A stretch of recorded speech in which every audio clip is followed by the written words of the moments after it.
Hi, Brad from American Millwork. Today we're on site installing this exciting new product, Fortitude Wainscoting. We're going to take this wall and turn it into a beautiful accent wall. First step, let's open up the package and see what's included.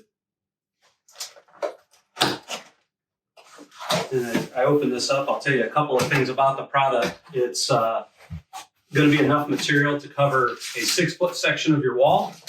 The overall height is going to be 57 inches. And let me show you what's included.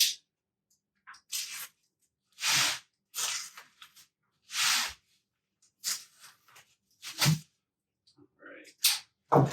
So first thing is we've got some instructions. The front page is going to show you a basic layout of the material. It's going to give you the contents of the box with all the different dimensions. Also a basic tool list.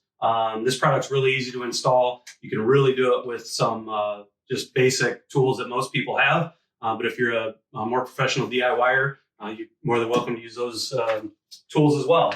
So let's walk through what's included here. So we've got a 5.5-inch piece of base that'll go along your floor.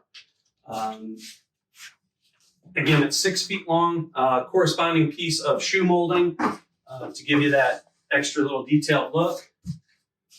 Also got a piece of header material.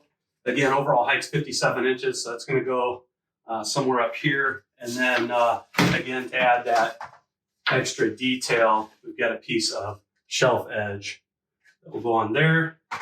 And then these will be your vertical pieces.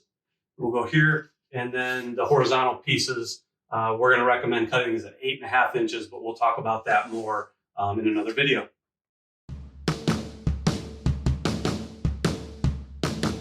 All right, so I've laid the product out on the floor just to give you an idea of what it's going to look like once it's up on the wall. A couple things to note. First is there is a finished side and a rough side to these boards. So as you're laying them out and putting them up on the wall, it won't take very long. It's pretty obvious there's going to be a rough side and a smooth side. It's going to be all ready for your prime, coat, and then to paint or stain, whatever you decide to do with it.